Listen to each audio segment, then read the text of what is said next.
Todd, a 7-2 loss against the Nottingham Panthers tonight in the first leg of the Challenge Cup. So, what are your views on the match?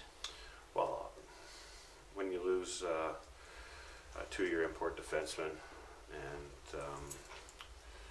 and you're down to 9 imports, you're up against it. And, obviously, we're very disappointed in that. Came out and we played okay-ish, I suppose, in the first period, but that goal really at the buzzer really I think affected guys. You know, and it was a shame. Like, you know, poor Regan.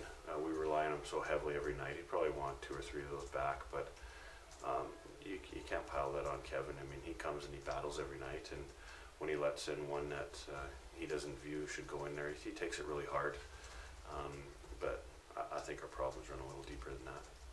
You switched netminders part of the way through the second. Was that really to kind of sort of save his kind of sort of mental state, I guess? Yeah, well, we're never going to let our starting goaltender get run up.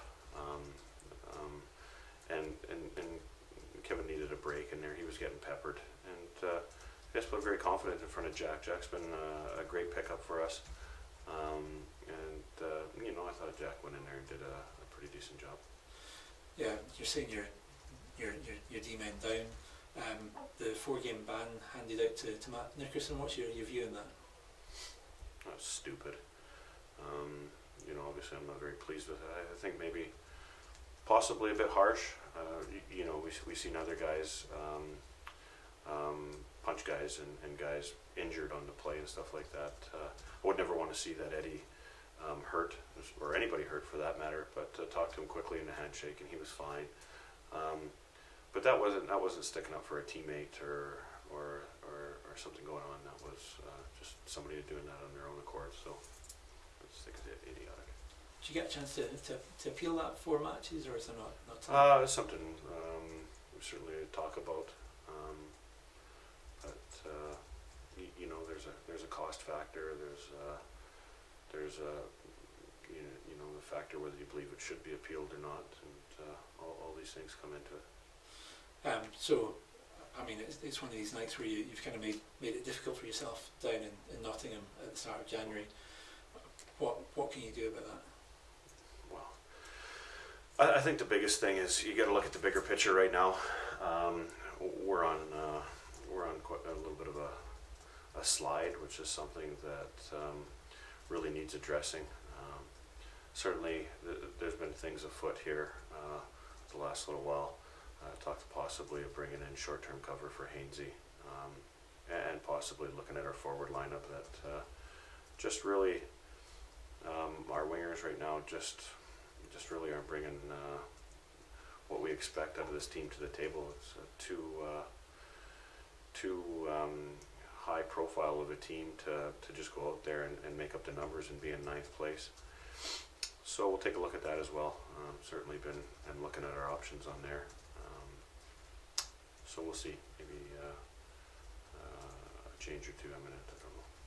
That slide from 4th or 5th down to 9th. 9th has been quite quick, and it kind of suggests that there's a possibility of getting back up there quite quickly as well. Oh, of course there is. I mean, this is I was going to say easily turnaroundable, but it is. I mean, like if these guys go out and they play like they should, and we inject some life into the lineup and look at bringing in a body or two, you know, with a win or two, it can change it all around. But you got to stop the rot, and you got to have guys stop making excuses and pointing a finger at everybody else on the bench, and just start taking some personal responsibility and go out and play your best. I'll give you a perfect example is a guy like Fleming and Auger.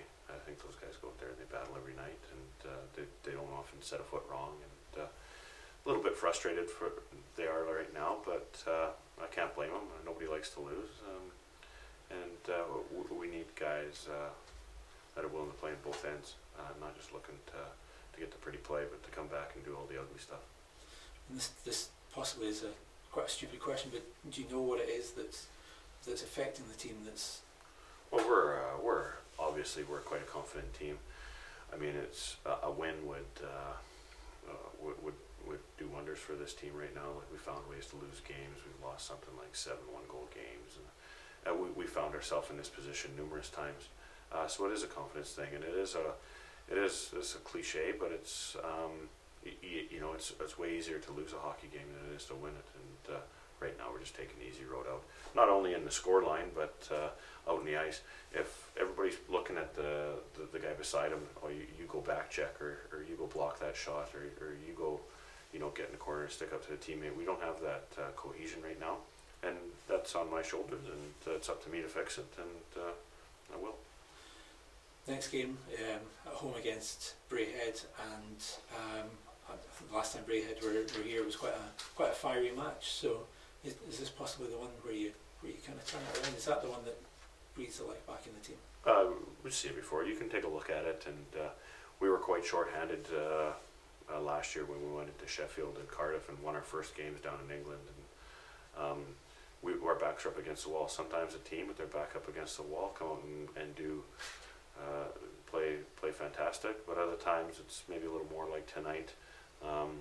Guys are exposed. You know, we were forced to use guys tonight in situations that they're not accustomed to.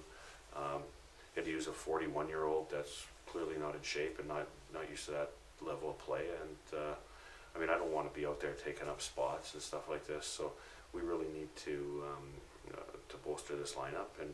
But we also need guys to care when they get out there and get their chance. They have to go and perform, and that's pressure on imports and local guys alike. We really need guys to step up to the plate. And but tough thing to do, especially against a team like Nottingham. And we come in and we got Braehead the following weekend. Team's in first place, and then this Edinburgh team who's really found their form. So then the following weekend we go into 3-3. So no easy road for these guys. They're just going to have to grit their teeth and get on with it. And just finally, you said earlier in the interview that you're possibly looking at bringing in an extra D-man to replace Kyle Haynes. How close are you to that? Oh, I mean, these things can turn around in a second. Hopefully we're close, because I think we need somebody in for this weekend. But like I said, one second you think you're there, the other second you're not. But I can't promise that a guy's going to be in, but I'd like to be confident-ish that the guy will be in for this weekend, because we need it. So thanks very much. Thank you.